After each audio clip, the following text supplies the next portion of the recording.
Hello, ladies and gentlemen, boys and girls, Marthas, Andrews, Mimis, and anyone else out there watching this show. This show, Take the Black Live, the one, the only show where we did talk about things like swords, dragons, space lasers, and so on, movies and TV, every week on the dot. Subscribe to all our stuff, listen to us, thrill to us.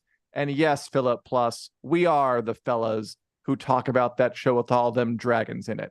And are we ever going to talk about that show with all them dragons in it today? We, being myself, Dan Selcke, and Daniel Roman. Daniel Roman, what are we talking about today? Well, we've got to talk about House of the Dragon, right? We always try to be on top of discussing the filming leaks and stuff like that that's coming out of the set. And there are some really exciting ones that came out in the past couple of days. House of the Dragon, things are a-buzzing with activity on the House of the Dragon sets. So we have some images courtesy of Unbox PhD, who is doing the Lord's work out there and sneaking through the bushes and taking lots of pictures. So yeah, Literally. Dan, what are we looking at? What are we getting into here today? Okay, first of all, you are right about Unbox PhD. These photos look like they were taken by people hiding in the woods with cameras, shooting as mounted extras ride by on their armored horses.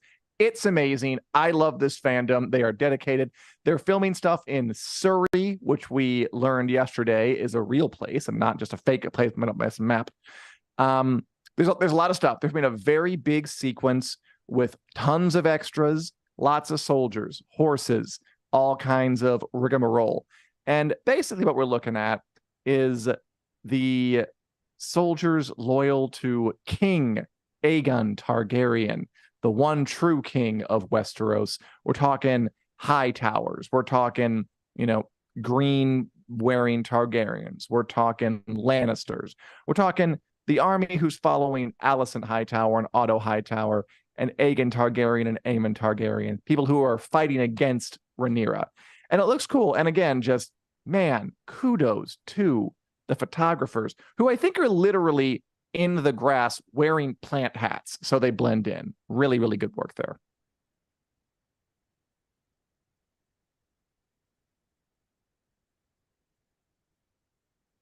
What do you think? Yeah. Sorry, if there's a delay, it's me because I am having one right now mentally. So the photographers are doing excellent work, and we're getting some confirmation about stuff that we were suspicious of this season that now it seems a little clearer. So we are going to be getting into a little bit of Fire and Blood spoiler territory here. We're going to, really spoil what happens, but we are going to be talking about what's probably going to be one of the big moments of season 2. And that's the Battle of Rook's Rest, which is what we believe we're looking at here. And what, the word on the ground is that's what this filming is Rook's Rest. So that is a big battle that happens early in the Dance of the Dragons, involving multiple armies, multiple dragons. And we had kind of speculated last week that it might happen in episode 4, because Alan Taylor is the director of episode 4, and he was kind of the big name director that was announced to be replacing Miguel Sapochnik, like spiritually a little bit in this show, as someone they were bringing in when Sapochnik left.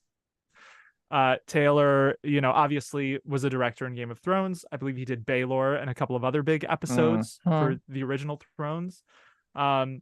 And we have a picture of him on sets here filming this Rook's Rest sequence, which means it's likely that this is going to happen in episode 4, because we know Taylor is directing episodes 1 and 4, and there's stuff that's got to happen before Rook's Rest.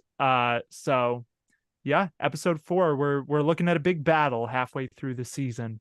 What do you think, Dan? Does that feel about right to have this come halfway through the arc of season 2? It does, yeah. We know what's coming up because we've read Fire and Blood. We know there's going to be the blood and cheese scene. That'll be probably early on, episode 1 or 2.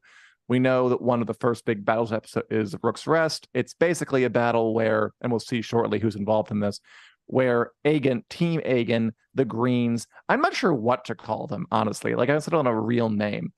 The Hightowers, Alicent's Angels, I don't know. There isn't really a name yet. The Greens lay a trap for the Blacks at Rook's Rest, which is a place in the Crownlands near King's Landing. I don't recall exactly the specifics, but I think it's like a lord who's loyal to Rhaenyra is having his home assaulted by the Greens, and then Rhaenyra goes to help them or send some of her people to help them. But the Greens, those sneaky snakes in the grass, have laid a trap for them. Some dragons fight in the sky, and it's pretty intense. There's some death and destruction, and it should be it'll be one to remember if they pull it off correctly. And really, it's their first big battle scene they're going to have on the show. Because as fun as that Daemon versus literally everyone who works for the crab feeder fight was in season 1, I'm not going to count that as a proper battle scene. That was a dry run to like see what they could do, but it was sort of deeply silly that one man was fighting all these people. This will be higher stakes, and I'm looking forward to it. And we have some pictures of some folk who are on the scene. We got Fabian Frankel as Criston Cole, again, seen from, I agree with Philip Plus, that probably people in full plant camo are taking photos of this very surreptitiously. Or does surreptitious mean noticeable? Whatever the one means where you're in camouflage. I think it means hidden. Criston Cole's the one who plots this and lays the trap. So he'll be involved in this battle in a big way. He's using his brain and his sword, because he can't do what he really wants to do, which is marry Rhaenyra and have lots of babies and run away together. We also see, I believe it was Freddie Fox, I want to say, as Gwayne Hightower, who's Alicent's older brother. So he'll get involved. We got more Hightowers coming our way. You thought Otto and Alicent were the only ones? No, there's a whole family of these of these Jagoffs. I shouldn't say that. I'm sure there's some nice ones, and he's one of them. And we also have Eddie Ear, who appeared in Game of Thrones in a flashback as Sir Gerald Hightower, but that still happened like many, many, many decades after this. So he's playing someone else, repurposing the way that Jefferson Hall played a role in Game of Thrones, and now he's twin Lannister brothers, Tyland and Jason. Eddie Ear plays somebody, we don't know who, but they're all here. The Greens are here. The Greens are hatching a plot, and I, for one, won't stand for it. Daniel, what do they need to do a good job with mounting the battle at Rook's Rest in House of Dragons Season 2? Well, I think they need to hopefully keep an eye. So I'm glad that you said you weren't counting Daemon's battle with the crab feeder as like the first real battle, because that was like, it was fun, it was entertaining, but in terms of like staging a battle, it wasn't really that in the way that something like the Battle of the Bastards or Hardhome or the Watchers on the Wall was. Yeah, there's a lot of coordination that goes into a sequence like that I don't know that we really got in the crab feeder battle. So I think with Rook's Rest, they need that. They need there to be some semblance of discernible strategy coming through on screen, which, this photo, it's kind of far off and a little blurry, but I think we get a little bit of a feel for that, because we can see they have some erected like log palisade kind of spikes separating armies. One side is using the tree line. So I think they need to pay a little more attention to those sorts of details in Rook's Rest, but also it's great to see characters like Criston Cole there and Gwayne Hightower there. I think they also need to have a really good character element to this fight, because it is going to involve a lot of really important characters and dragons So I think it's going to be tricky for them to strike that balance, but this feels like the perfect proving ground for it, where it could be a huge moment. So yeah, I think those are some things they need to pay attention to here. That maybe, Damon was all character. So I think they need to strike that balance a little bit better with Rook's Rest. What about you, Dan? And what about you guys listening? Like, what do you think they need to get right with this fight? Yeah, call in. I agree. I agree that they need to establish like where people are in space, because there's a lot of players. It's not just one side versus one side in the ground. It's armies on the ground. It's like people attacking a structure, and then it's dragons in the sky fighting each other. So Alan Taylor has his work cut out for him in terms of establishing where folk are in space. He also directed that Beyond the Wall episode where the Night King just became an Olympic level javelin thrower and just stabbed a dragon out of the air. So I'm hoping things are a little more realistic than that. But we'll see when it comes. And by the way, Philip Plus, whose thoughts you can hear for a low price of $9.99 a month, has a great thought about with Rook's Rest being in the first half of season 2. Any clue what the big moment of the second half could be? Filming is almost up, but it seems like the Gullet is S3.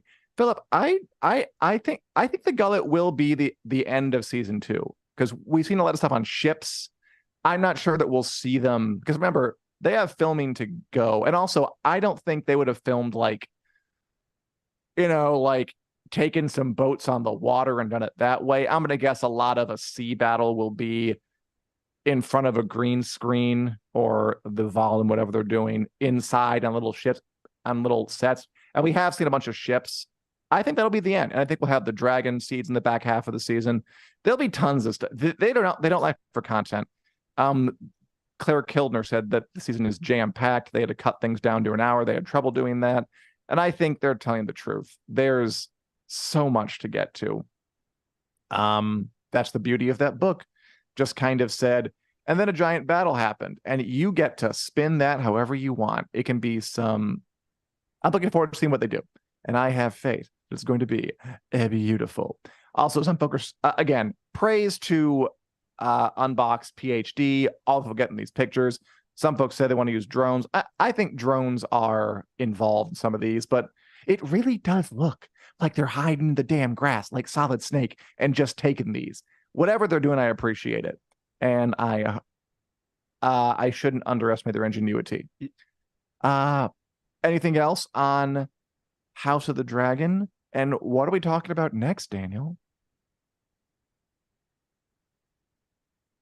Yeah. Well, first, the drone thing. Unbox PhD is definitely using one, but I don't think they're only using one, because we saw some pictures of like Amond from above, and I did watch Unbox PhD's video of that, and it is clearly a drone going over the set.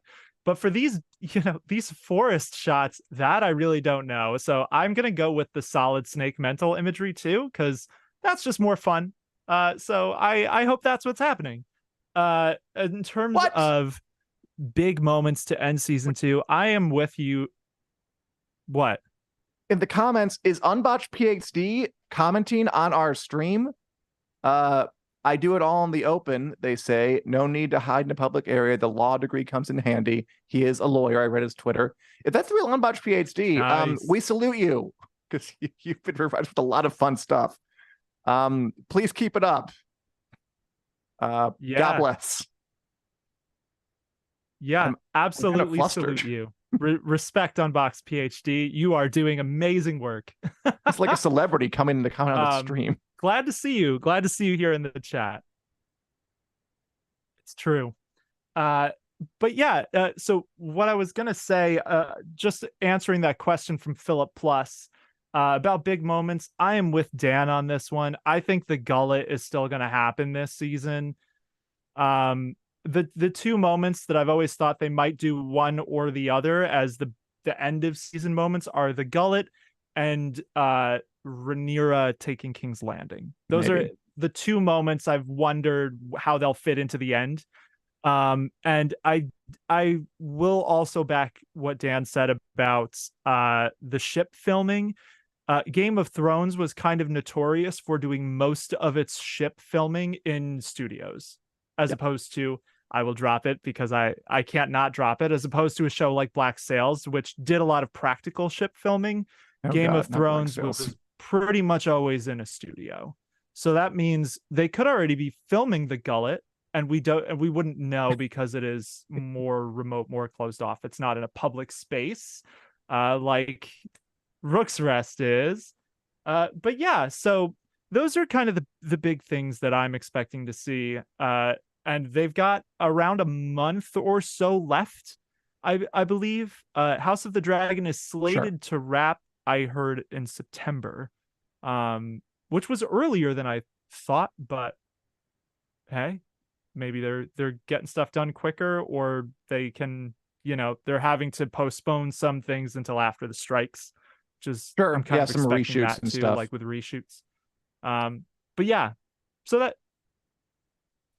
so I wouldn't be surprised if they wrapped a little early and kind of came back to stuff when they can. But that's the gist of what's going on there. I don't have anything else to add on House of the Dragon before we move on. How about you, Dan? Any last thoughts? Rook's Rest. Unboxed PhD is coming in our damn stream. I always thought I wouldn't be flustered if I met a celebrity, if they were like in my presence. I thought like I'd be cool, but I'm freaking out. Like, this is very impressive. Basically, they said that they do it all out in the open, that the law degree helps, to which I'm Unboxed PhD, if you're listening. Are you saying that you talk your way onto set and they allow you to shoot? Because if so, very impressive. Also, they said that they saw 2 dragons today. They got 2 dragons, and that they use the heads, obviously, but they shoot the bodies in studio. And I second whoever said, why can't you just shoot the entire dragons? I mean, they got to be like 40 feet tall. How hard could it be to miss? I mean, God, like, you can shoot the extras, but you can't actually show us the dragons walking around. You think that'd be easy, but whatever. Not everyone's perfect. Okay. Now I think we can move on. What's our next topic? And yes, thank you, Unboxed PhD in general, and thank you to everyone watching. This is fun. Man, back during the Game of Thrones days, it was always some people who just had that hookup, who like just knew the people or were taking the shots. This fandom always comes through one way or the other, and I'm glad to see it's continuing with House of the Dragon. Okay, enough fawning. What's next on the agenda, Dan? Yeah, I'll fawn the fandom just for a second. You're totally right. The fandom, and I love this fandom. They definitely are on top of their stuff with shooting, with watching out for these sorts of leaks, and with sharing it with everybody so we can all be excited together. But yeah, so the next thing we're going to talk about, we're going to change gears just a little bit. We're going to stay in the fantasy wheelhouse, but we're going to talk a little bit about the Wheel of Time season 2, because it's coming up. The soon, first or the second season of the Wheel of Time premieres September 1st. Look at all that. A mere 2 weeks away, and they are dropping not 1, not 2, but 3 episodes out of the gate. So it's going to be a pretty large premiere for the Wheel of Time season 2. So Dan, how are you feeling about the Wheel of Time? Are you starting to get hyped? How about all of you out there? Are you going to be watching it? What are your thoughts here? I'll be watching. Yeah, I'm hyped. I liked the first season. I talked about it last week. I like the books. I like the TV show. I'll watch it. I like a good big swing at a fantasy show. I like they're putting a lot of money into this. I like that they're taking it seriously and trying to give us this story that's been around for decades and very beloved for decades, and like give it a good shot at adapting the entire thing to screen, which has not been done before, despite how famous and notable it is. Personally, I don't love the 3-episode premiere. There are only 8 episodes total, and I feel like just spending almost half your season right at the start date is a little cuckoo bananas. Who likes this? Like, who is saying this is a good idea? I've never understood why you wouldn't want to prolong the buzz around your show for as long as possible, and to give the fandom time to kind of percolate in between episodes. And personally, I just kind of like watching.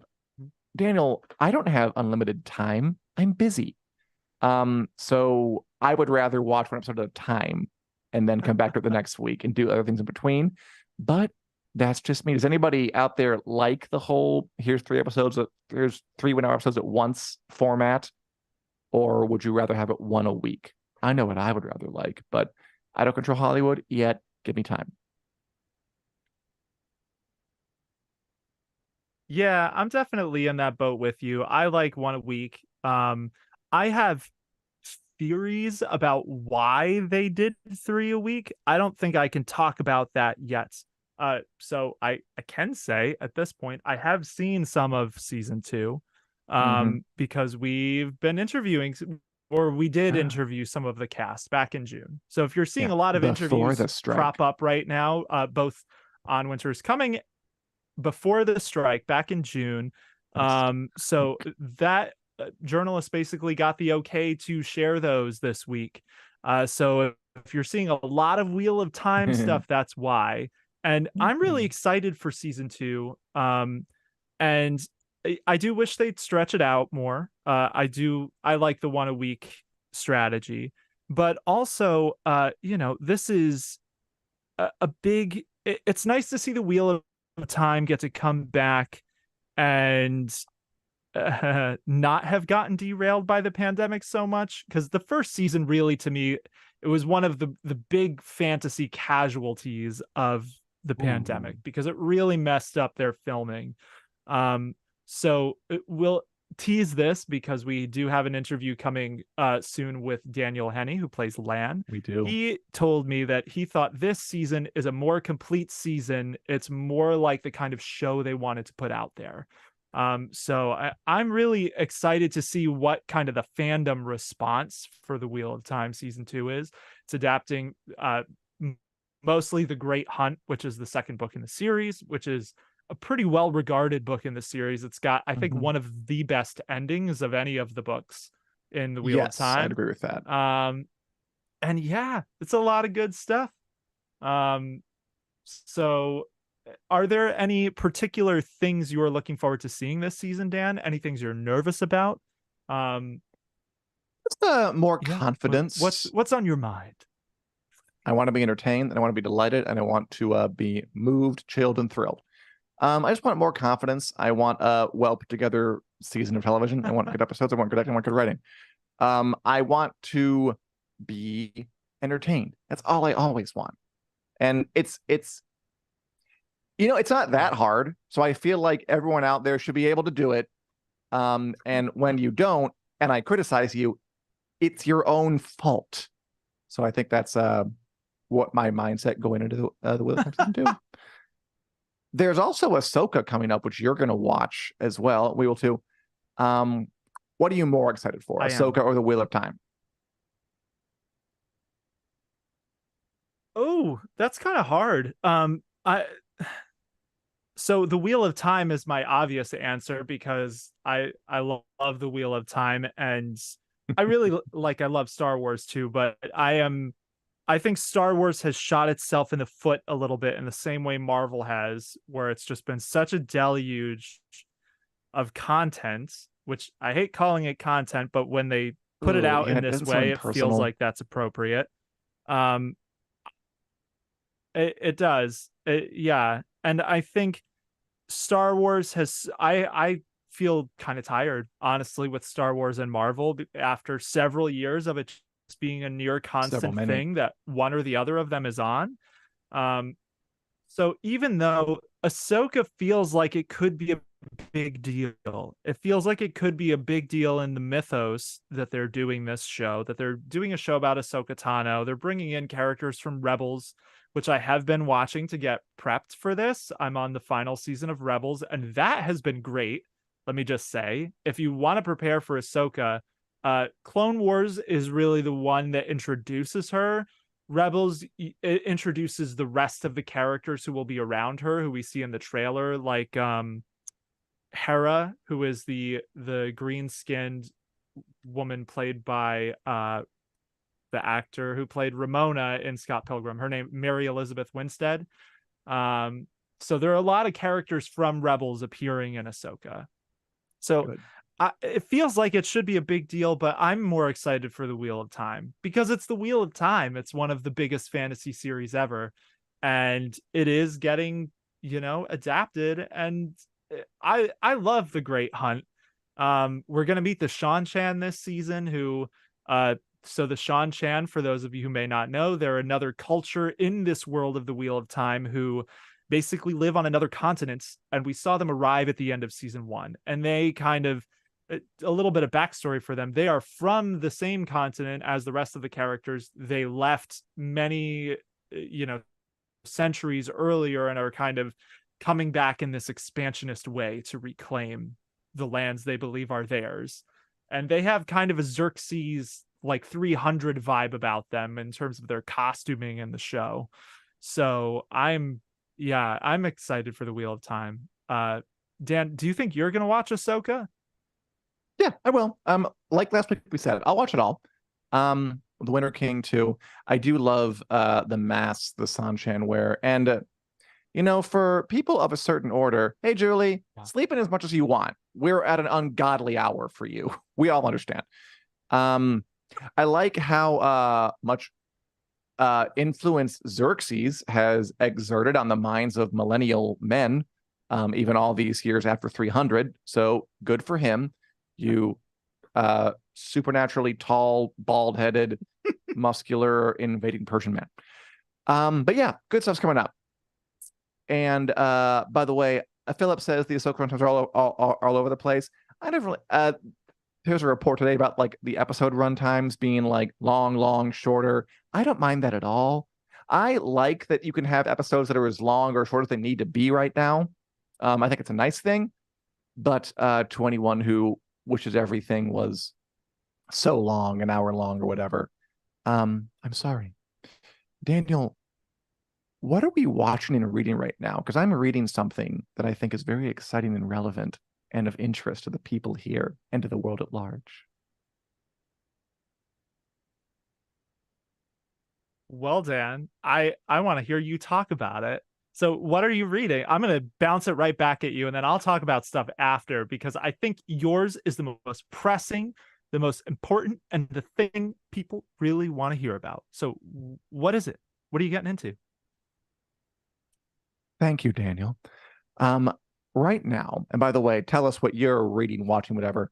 I am reading a book series that is going to be adapted into a major TV show by none other than Game of Thrones showrunners David Benioff and Dan Weiss, former Hollywood Golden Boys, now accursed pariahs, cursed to live outside society because of how many fans didn't enjoy what they did with the end of Game of Thrones. They are adapting for Netflix The Three Body Problem by Shijin Liu. Did I pronounce that correctly? I have no idea. But this book series, The Three Body Problem, which is the first book in the series, Remembrance of Earth's Past. Ooh, think about it. I haven't. Is a very popular science fiction series. Came out in the mid 2000s to the early 2010s, I think. And this is the Game of Thrones showrunners' next big push. We've already seen a teaser trailer. It's coming out in January of 2024, next year on Netflix. And I finally began reading it to see, is this, as the very young Gen Z kids say, all that and a bag of chips? Like, is this good enough to be the next big TV sensation? And I'm about I started reading a week ago, and I'm already a good amount through. I'm on a third through. I'm sure you would have read the whole thing in a night, but I take a little longer. And I'm here to report, Daniel, The Three Body Problem, next big sci-fi series from Game of Thrones showrunners David Benioff and Dan Weiss. Really good, really cool. I'm really enjoying this. It is a very heady sci-fi series that is rooted. I feel like some folk use the word sci-fi kind of loosely, like they call Star Wars sci-fi, or even Star Trek. But really, do you ever need to think about the science of those? Do you need to think about what makes the light speed engine on a Star Destroyer go? Or why reversing the polarity on the Enterprise actually works. Like, the answer is pretty much no, never. This book is neat because you can tell the guy who wrote it has taken some like 303 level science courses. I think he's a computer scientist before he became an author. And it talks a lot in a way that I found, challenging but approachable about quantum physics, nanotech, background cosmic radiation, and in a way that was interesting. And also it's situated in a story that is compelling on its own. It's about scientists kind of uncovering this. I'm not done with it, but like this sort of universe spanning conspiracy. And so far it's been very tense. It's been about kind of building a mood. And it does it pretty effectively. And I can see it doing well on screen. I can see a talented filmmaker taking some of these moments and adding like ominous music and kind of directing the eye to sort of the creepy areas where you want it to go, and catching the sense of unease that these scientists are feeling as more and more scientists the world over mysteriously commit suicide. Why, Daniel? And why did we have a long prologue set during the Chinese Cultural Revolution where we meet a young woman who becomes disillusioned and then is hired to work at some kind of secret science laboratory in China? Can we put the pieces together? I bet we can, but it's going to take the whole book. It'll take a whole season of TV. And I, for one, am looking forward to seeing how David Ann Weiss, Hollywood Pariahs, and Golden Boys do it. The three-body problem, Xi Jinlu. Yeah, you're getting me hyped. Ooh. You're getting me hyped for it. I'm glad to hear that you're enjoying it and that it's so good. I also am excited to hear about, how it incorporates the science. That is nice to see. And obviously, you're right that sci-fi gets used kind of loosely. In book lingo, there are all these little specifications. So like what you're talking about is like hard science fiction is usually what it's called. And that means basically science fiction where the science actually matters. Sure. I hope one thing that hearing that makes me a little nervous about, I hope they don't dumb it down for TV. Like we've seen with The Witcher, we got those awful comments about dumbing it down for Western audiences. And I think Game of Thrones was guilty of that at sometimes, of dumbing down Martin's very intricate plot lines for broader appeal. Towards the end. So I really hope like halfway through. I think they started really in season 5 doing that. I'd say 4 almost. Dorn. I do think that's fair. The reason Game of Thrones like really caught on as it did was because for a long time, and really there was good stuff throughout. I don't want to rehash the Game of Thrones that went on discourse. Like they, especially in the beginning, they really were faithful and they really tried to get as much complexity as it was possible to get. They didn't get everything. From that famously dense book series into that TV show. That's one of the things that made Game of Thrones so good, that they didn't compromise much. Yes. Like they did the opposite of the Witcher thing, where there's this Witcher producer who basically was giving this interview about the show, and he said, and I'm just gonna paraphrase him. He didn't put it in these words, but what I took was that Americans are really dumb stupid, and we have to make the story real freaking easy to understand so they don't get too lost. Also, all the kids do is be on the TikTok nowadays, so we got to make it really flashy so they don't get distracted. And it was just really patronizing, and the show was so lacking in nuance and silly, at least for me. And Benioff and Weiss didn't do that with Game of Thrones, and I don't think they'd be attracted to this material if they didn't want to do like really dig into the meat of it. Also, it's not as complex as Game of Thrones. Like the science is harder, but like there aren't nearly as many characters or things going on, so they can take their time and dig into the parts that need to get into. Cool. Yeah, I agree with you. I think that the complexity of the material is probably something that draws them to it. And like, David Benioff, he was writing books before he was doing television production himself. So that he can do complex difficult stories to digest. I think he does that really well.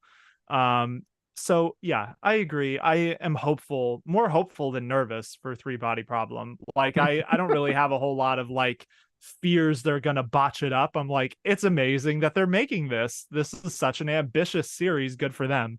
It is vicious, yeah. So yeah, I'm excited for that. I'm glad to hear you've been enjoying the book. I'll have to read It that has before been. it comes out next year. Again, I'm sure you can blast through it in like an afternoon. Some comments quickly before we go on to the next stuff, because there's some great stuff. You people are all, as usual, you are being fantastic. Philip's funny. Philip Plus, Americans can't think good. The Witcher creator, probably. Julie has been loving Outlander, best thing all year. Outlander definitely kind of bounced back, I think, this year from the past season of, I don't know, sort of low stakes stuff. Also, from watching Warrior, I'm still loving Warrior. Warrior's about to end. I think it ends tomorrow. Yeah, it was great. I really liked this season. I so hope it gets another season because it deserves it. That show on Max, Warrior, it's gold. Watch sometime. Philip Plus also recommended a book on the French Revolution by a Dutch historian named Frank de Coter. I'm sure I pronounced that wrong too. I don't. That's another cool thing about this book. I don't know anything about I said French Revolution, didn't I? I don't know anything about the Cultural Revolution in China. Really, it's like I didn't learn about it in school. I haven't really read about it. So it's cool to get a perspective on a historical event that I don't really know all about. We also got some. Julie says that I'll always love Game of Thrones. Be thankful to have it. Oh, so thankful to have that. I think all of television should be thankful to have that. I loved it. And also, before I turn it over to you, Andrew, just to make you happy, I have started to watch the Superman Adventure show on Max, a couple episodes in, and it's really fun. It is a nice, earnest, tongue-in-cheek, anime-inspired series that, it can be hard to find a new way to recreate these 100-year-old stories, but I think they're doing a good job with it. Speaking of anime, by the way, Dan, are you watching anything in that area recently? Yeah, I am. Great segue. Right? So the main thing that I've been watching, that was good. I was like, where's he? Ooh. The main thing that I've been watching in the past week is One Piece. Not because the live action show is coming on, just because my partner and I felt like putting it on because we've heard it's really good. And the One Piece anime is fantastic. I'm enjoying it so much. I want to say like 25 or 26 episodes in because they go really fast. They're only like 20-minute episodes. And it's such a fun show. This goofy kid decides he's going to be the king of the pirates and he goes about assembling a crew. And like the heart in this show and the sense of humor is excellent. Like the comedic timing and stuff like that.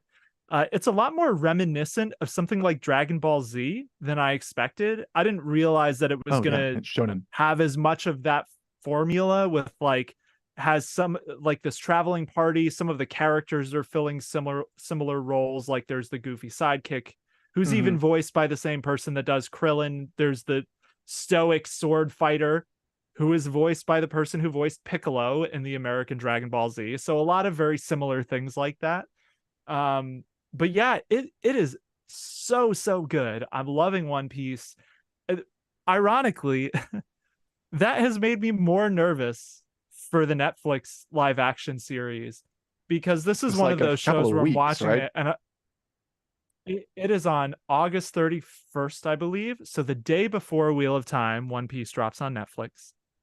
And this is one of those shows where I'm watching it and I'm just like, who wanted to make a live action? Like, who thought it was a good idea to make a live action version of this? Because like, without getting too deep into spoilers, the main guy of this show, Luffy, who's the guy with the straw hat, he has the superpower that he stretches like a rubber person. Yeah. So I don't know who. I'm just like, there are so many ridiculous graphic things in that show. It really leans into the whimsy and the fun of anime in a way that just works perfectly. So with anime live action adaptations, I find that the more grounded the anime is, the more likely a live action adaptation is to work. Like Cowboy Bebop, I Sure. liked. Yeah. I know a lot of people didn't like, but I don't think any issues it had were because it couldn't get the style of Cowboy Bebop. Mhm. One Piece, I'm really nervous that they're not going to be able to get the style of One Piece because it is so specifically cartoony in a way that I'm just like, I don't know about this. But yeah, so that's my rant on One Piece. The anime is so good. The live action show is coming in a few weeks, and it probably won't be good, but we'll find out. Yeah, it is coming up soon. I don't want to get too sidetracked into a deep discussion of the history of anime and shonen because it's deep and dark and full of horrors. I will say, like Leo earlier brought up the new what's that dorky movie everyone loved back in the day, starring Michael Cera as the cartoony band guy, nothing making a cartoon out of it. Scott Pilgrim. There you go, Scott Pilgrim. That movie was an example of a live action piece that kind of felt like a cartoon or a game in a way that was kind of convincing. Yeah. So it's not like it's impossible, but especially for a TV show that can't really concentrate it like that, I agree. It's hard. And it does feel like a weird choice for an adaptation, but Netflix loves their animes. They already made Death Note. They made Fullmetal Alchemist. They made a few other things, and none of Cowboy Bebop, and none of them were particularly successful. But you know what? They keep trying till it works. We also have some great points. Robert Harris asked if you saw Demon Slayer. I have not, but I know that's a huge one. And Philip Plus with a great comment. He had no clue, Daniel, that you had long hair. Why doesn't Daniel have a fan blowing his hair in the wind during streams? Great question.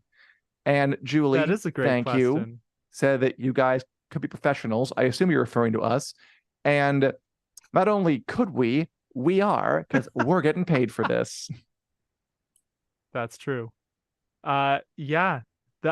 So one thing I'll put on the just my capstone to this anime discussion, because I've been thinking about this, like, why is Netflix doing this? Because you're right, you just listed like a half a dozen, and they're all forgettable. None of them really like took.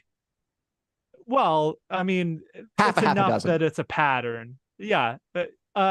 And you know, Netflix also has the animes for all of these. They have those rights. So even if they make a really terrible adaptation, it still probably boosts the viewership for the other, you know, the 300 episodes of One Piece that they already have that are anime. True. Good point. It's all interconnected. It doesn't really matter if it's good or not. It's a huge marketing boost to the anime shows they already have. So that's my cynical take. And I will say this real quick because I know we're getting high on time. Speaking of cynicism, I also read this book, Cyberpunk 2077, No Coincidence by Rafal Kozik. This is the first official tie-in novel for Cyberpunk 2077. So I needed to mention it. For anyone who likes Cyberpunk 2077, this is probably worth checking out. It is a video game. They also made an anime of it, which is on Netflix, which is really, really good. The Cyberpunk anime, Edge Runners. This book is like a standalone story set in that same world. It's very bleak. It's very much like there are no happy endings in Night City type of story. Sure. I kind of left being like, man, what is the purpose of life? And also this story. So a little bit of mixed feelings, but if you are jonesing for more cyberpunk in your life, you're trying to get hyped for Phantom Liberty, which is the cyberpunk expansion that's coming out later this year, this might be worth checking out. Came out yesterday, actually. Robert Harris might be into it. Apparently, Robert Harris is a big fan of the cyberpunk animes. Loved Edge Runners. Nice. And I'm glad you liked it too, cyberpunk. Daniel. Yeah, Edge Runner that show was way better than I expected it to be. It really, really exceeded my expectations. Sweet. And by the way, thank you to Martha and Julie saying they look forward to this hour. You know, good point in the hour to say, if you're enjoying what we're doing, feel free to subscribe, give us a like, give us a comment. You guys already got that covered. Thank you so much. And Dan, should we move on to the WiC Yes. News Lightning Round, where we go over stories we couldn't fit into the main body of the show and give our 20-second takes, no more, no less, on them? I think we should. I think it is time for us to lightning to prove we are worthy to wield the hammer Mjolnir and talk very quickly about things. I don't know. He's the god of thunder, Dan. I tried to make a joke. It failed. Oh, Let me have this moment of shame. Okay, I got it. I'm there. Sorry. Okay. Ooh. All right. So I think, why don't you ask me this first one? I'd love to. Sorry for 'cause it's shaming an you for the Ahsoka joke. one. I didn't mean to act. No, to, I to- deserved for my it. It face was to look bad. like, okay, it was good. It was a good joke. I have a hammer. Oh, I thought you liked. Okay, never mind. Okay.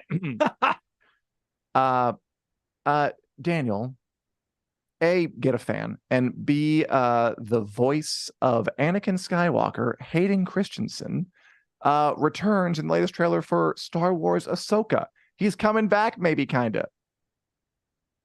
Yeah, so we've known for a while that Hayden Christensen was going to be in Ahsoka in some capacity. Disney kind of just said, meh, we'll let people know real quick. And they just put his voice in the trailer. So it's new dialogue he's recorded. Seems like it's a flashback from the Clone Wars because it's that type of like Clone Wars era advice he's giving Ahsoka. But yeah, Anakin will be back. This is an interesting one. So there is a lost Doctor Who story called The Underwater Menace that is getting an animated release after being missing for decades. Yeah, it's cool. There have been a few of these like old Doctor Who episodes, like old from the 60s, that were lost over time because BBC didn't make copies back then. The internet wasn't around, so no one could like archive them. And they found like the audio tracks and are animating them to preserve this piece of TV history. I think that's nice. I think it's really nice. There we go. Nice. All right. Daniel, did you know that Disney Plus, not to be confused with Philip Plus, Disney Plus and Hulu are going to raise their prices and crack down on password sharing, following in the footsteps of original streaming bad boy Netflix? I hate it. I did hear this, and I think we can pretty safely say these are good examples of why things like monopolies are bad. Because these companies have consolidated and now there's less competition and they can just gradually raise prices until we're all paying $50 a month for Disney Plus. Yeah, I loathe it. I hate it. Go away. This is the worst timeline. I don't want cable back, but it seems like that's the route we're going. It's not a monopoly because it's like, you know, you got Disney Plus and Netflix and HBO Max. It's more like a cartel, like all of these powerful companies coming together to jointly screw people over, even though they're all technically competitors. Yeah, I was just going to say, oh, you mean all of those companies which are in an alliance that is currently causing half their industry to go on strike? Yeah, cartel is a good word, I think. All right. But to talk about a story which got the boot from the cartel, but is now getting a second life. So Warrior Nun was a fantasy series that was on Netflix. It was canceled after, I believe, 2 seasons. It was then announced that it was being saved, and we don't know the deets of how exactly it's being saved, but we got a few more this week. Warrior Nun is going to be revived as a movie trilogy and maybe a whole damn cinematic universe. Of course it will.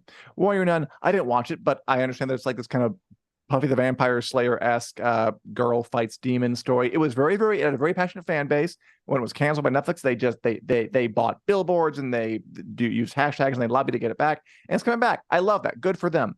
As a movie trilogy, I don't like the idea of like, we're coming back as a movie and then as a shared universe. Like, come on, it's easy, dude. But it's cool it's coming back.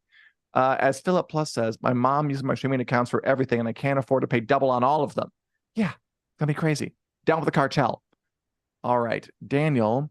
Ooh, okay. How mysterious. The Witcher producer more or less confirms how the show The Witcher will handle recasting frontman Henry Cavill, who plays Geralt of Rivia, with Liam Hemsworth come season 4. How's he gonna do that? Yeah, so Tomek Baginski, the producer who's doing all of these interviews, dropped a Dumb lot of Americans. hints about how the Witcher has some elements that are very meta in later books, especially book 5. He's referenced The Lady of the Lake a few times. And basically those books do this thing with history and unreliable narrators where they're like, all of the paintings of Ciri and Geralt were lost. We don't actually know what they look like. So the prevailing theory is they're going to lean into that in season 4. Work. Work. I swear, anytime that guy opens his mouth now, I'm like, please just wait and check yourself. It might all right. be because it's a translation thing. I don't know, but anyway, go on. Yeah, it could be.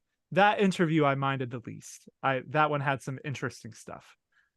So speaking of interesting stuff, House of the Dragon had 3 couples in AO3's top 100 ships.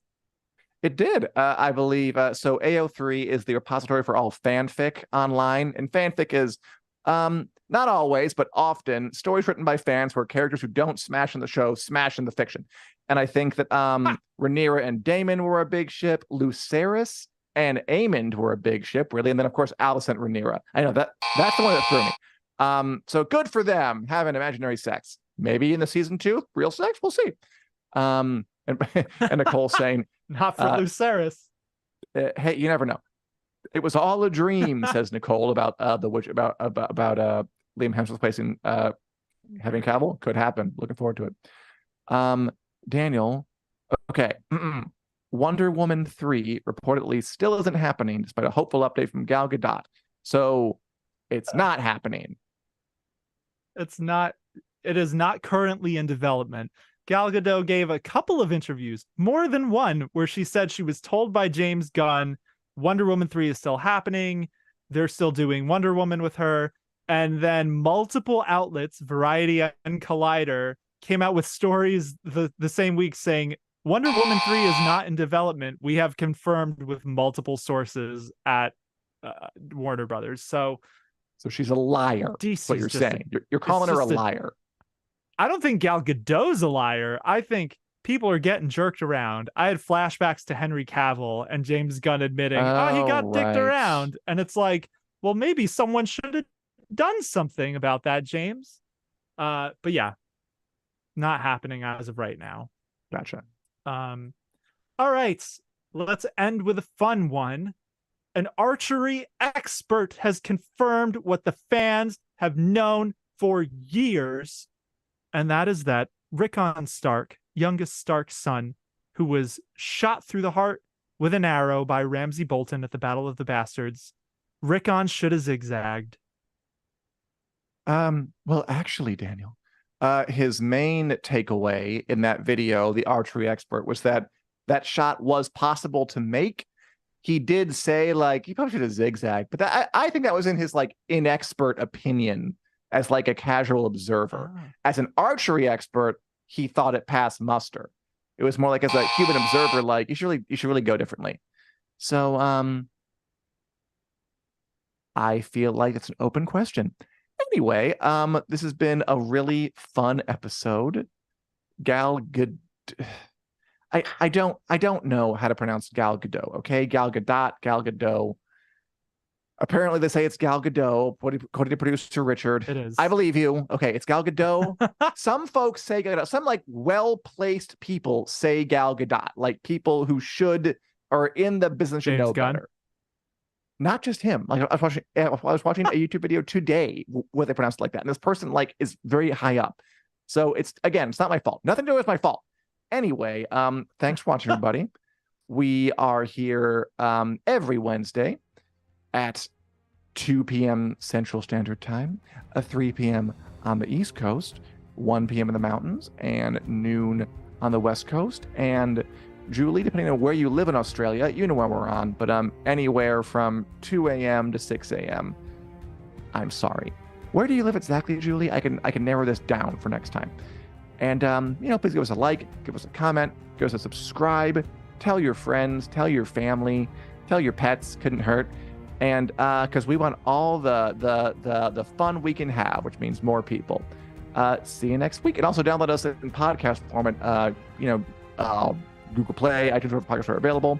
Otherwise, we'll see you back here next week on which is coming YouTube or Facebook channels. And by the hammer of Mjolnir, you shall be entertained.